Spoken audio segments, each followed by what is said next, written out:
Hello WhatsApp guys, কি অবস্থা তোমাদের? আশা করি তোমরা সকলে ভালো আছো। তোমাদের দোয়াও ভালোবাসা, আমিও ভালো আছি। আজকে দুজন মিলে কুমিল্লা ধর্মসাগর পার উদ্দেশ্যে রওনা হলাম। সবাই ভিডিওটা দেখো আর একটু মজা করো, আমরা মজা করতেছি। বাই। এটা হচ্ছে ডিএসপি পার্ক, আর এখানে দুষ্টামি করতেছি দুজন মিলে। এই যে এটা হচ্ছে আমার বন্ধু, একটু বেশি মজা করতেছে। মজা করতে করতে একটু সামনের দিকে হাঁটতেছি আর আফসোস করতেছি যে এখানে আসলাম, আমরা দুই বন্ধু মিলে আসলাম, সাথে যদি দুজনে দুইটা জোড়া জোড়া থাকতো। ওটা আসলে আমি বলি নাই, ওটা আমার লোকেরটা বলছে, মানে আমার বন্ধু বলছে যে এখানে আইসা শুধু মেয়ে আর মেয়ে দেখতেছি, মানে নারী আর নারী দেখতেছি, তাও ডাবল ডাবল বেশিরভাগ। তো এখন ওরে বলতেছি যে তুমি আফসোস করো না, আফসোস করে কিছু নাই, আমাদের এখন আফসোসই করতে হবে, কোনো লাভ নাই আফসোস ছাড়া। তো আফসোস না করে সামনের দিকে হাঁটো, দেখি আমরা তো আর নারী দেখতে আসি নাই, বা আমরা যেহেতু কাউকে নিয়েও আসি নাই, তো আমরা দুজনেই আসছি, ছেলে মানুষ তো ছেড়ে যেহেতু আসছি, ঘোরার জন্য আসছি, ঘুরে যাই। এই যে লোকেশন গুলা সুন্দর লাগতেছে, ভালো লাগতেছে, আর মানুষের গুলা দেখে একটু ফিল নিয়ে আমরা হ্যাপি হয়ে বাড়ি ফিরে যাবো।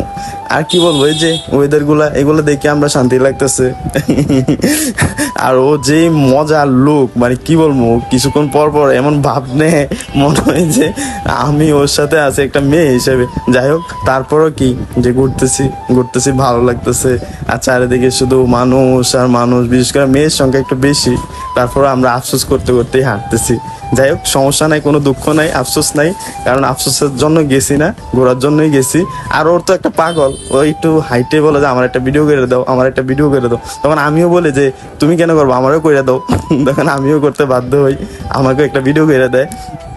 যাই হোক, দুজন মিলে একটু মজাই করলাম, ছোটখাটো একটা মিনি ব্লগ ভিডিও বানাই ফেলছি। যদিও আমি কথা বলতে পারি না, কারণ আমি তো আর প্রফেশনাল না, নর্মালি একটু মন চাইছে একটা ভিডিও করলাম। ভিডিও করতে করতে সামনে যাই দেখি গান গাইতেছে, মানে গানগুলো শুনে আসলে ভালোই লাগছে, তো ভাবলাম যে একটু শুনি। মানে ও নাকি প্রফেশনাল গান করে, যদিও চিনি না। তারপর ভাই বলছে না, ওর নাকি একটা ইউটিউব চ্যানেল আছে, আর ভাই নাকি সবসময় গান করে। তো আপনি একটু শুনেন।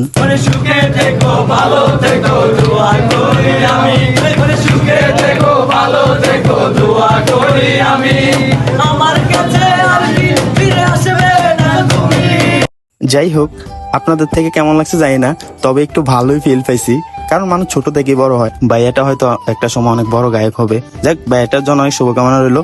আর যাদের একটা অদ্ভুত কাহিনী, যেটা দেখে অবাক, এই দেখেন যে এগুলো দেখে আসলে লোভ সামলাতে পারে নাকি, সুন্দর সুন্দর ফিশ, মানে মনটা চাইছে যে ঝাঁপ দিয়ে বইরা দুই একটা ধরে ফেলি। মানে মাছের লোভ যে কি খারাপ জিনিস, এগুলো দেখে বুঝতে পারছি। যাই হোক, এতটুকুই ছিল ভিডিওটা। আর একটা কথা হচ্ছে, ভিডিওটা কেউ সিরিয়াস নেওয়ার দরকার নাই, কারণ একটু মজা করে করছি, কারণ আমি তো আর প্রফেশনাল না, একটু ফানি ভাবে নিবেন। আর সবাই ভালো থাকবেন, সুস্থ থাকবেন, খুদা হাফেজ।